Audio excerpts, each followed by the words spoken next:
Chemical free होने लगती है। तो चलिए स्टेप 1 की बात करते हैं। तो स्टेप 1 में जब किसान साथी आलू की बुआई से पहले खेत की तैयारी करते हैं तो आखिरी जुताई से पहले आपको वेस्टेज में 2 प्रोडक्ट इस्तेमाल करने हैं, एग्री ह्यूमिक ग्रैनुअल्स और एग्री 82।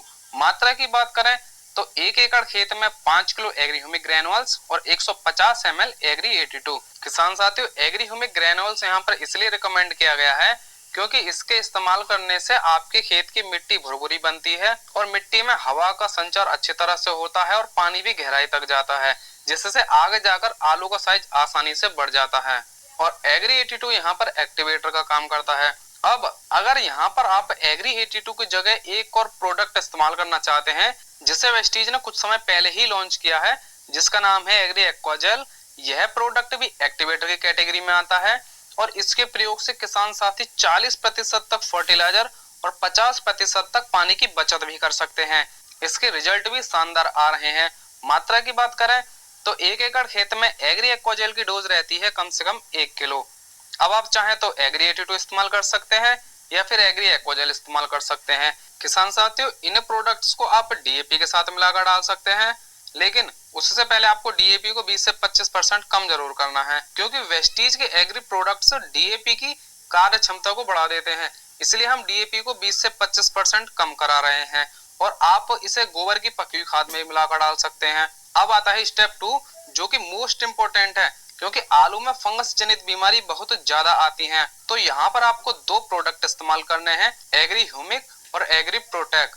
मात्रा की बात करें तो 5 से 7 ml एग्री ह्यूमिक प्रति 1 लीटर पानी और 10 ग्राम एग्री प्रोटेक प्रति 1 लीटर पानी। अब यहाँ पर हमने एग्री ह्यूमिक को 5 से 7 ml प्रति लीटर इसलिए बताया है, वैसे नॉर्मली 5 ml ही बताया जाता है, लेकिन चूंकि आलू का बीज साइज में बड़ा होता है इसलिए थोड़ी सी मात्रा बढ़ाई गई है। अब आपको आलू के बीज के हिसाब से पानी का घोल तैयार कर लेना है, चाहे 10 लीटर या 15 लीटर या 20 लीटर, जिस हिसाब से आपका बीज है उसी हिसाब से आपको घोल तैयार कर लेना है। अब इस घोल में क्या करना है, आपको आलू के बीज को 5 से 10 मिनट के लिए डुबो कर रख देना है और उसे निकालकर छाया में 1.5 से 2 घंटे के लिए सुखाने के लिए छोड़ देना है। ध्यान इस बात का रखना है कि बीज को ना तो धूप में सुखाना है और ना ही मिट्टी भरी जगह पर सुखाना है, और गीला बीज तो आपको बिल्कुल भी नहीं बोना। आप बीजों को प्लास्टिक के तिरपाल पर ही डालकर सुखाएं और फिर बाद में उसकी बिजाई करें। अब आता है स्टेप 3, यानी बुआई के 1 महीने बाद। अब यहाँ तक आते आते किसान साथी 1-2 पानी लगा चुके होंगे, आलू की नराई गुड़ाई कर चुके होंगे और पौधों पर मिट्टी भी चढ़ा चुके होंगे। अब यहाँ पर आपको एक स्प्रे करनी है। अभी इसके फायदे भी बताए जाएंगे, पहले प्रोडक्ट की बात करते हैं। तो इसमें 3 प्रोडक्ट रहेंगे, एग्री 82, एग्री ह्यूमिक और एग्री गोल्ड। मात्रा की बात करें तो 10 ml Agri 82, 20 ml Agri humic और 20 ग्राम एग्री गोल्ड। और इन तीनों प्रोडक्ट को आपको 15 लीटर की स्प्रे टंकी में मिलाकर स्प्रे करना है। अब यहाँ पर ऐसा भी हो सकता है कि किसान साथी अपनी आलू की फसल में फर्टिलाइजर डालने वाले हों, जैसे यूरिया वगैरह, तो इस कंडीशन में आप इन प्रोडक्ट्स को फर्टिलाइजर के साथ मिलाकर भी डाल सकते हैं, आपको स्प्रे करने की जरूरत नहीं है।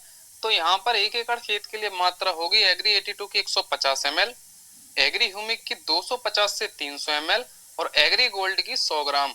इनको आपको फर्टिलाइजर में मिलाना है, लेकिन इन प्रोडक्ट को मिलाने से पहले आपको फर्टिलाइजर को 20 से 25% कम जरूर कर लेना है। एग्जांपल के लिए आप अपने खेत में 4 कट्टे केमिकल फर्टिलाइजर के डालने वाले हैं, तो अगर आप वेस्टीज के एग्री प्रोडक्ट इस्तेमाल करते हैं तो आपका 3 पैकेट फर्टिलाइजर में ही काम हो जाएगा, क्योंकि वेस्टीज एग्री प्रोडक्ट उस फर्टिलाइजर, उस नाइट्रोजन के कार्य करने की क्षमता को बढ़ा देते हैं।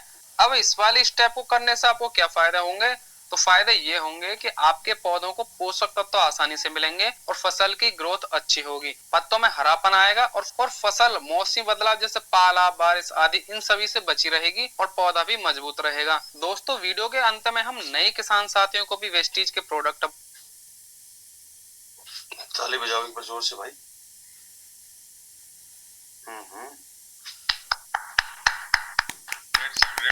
Thank you. जितने भी लोग हैं, ओके, कोई लिखेगा क्या सीखा, देख पा रहा हूँ मैं, किसी ने कुछ भी आज जाना हो समझाओ।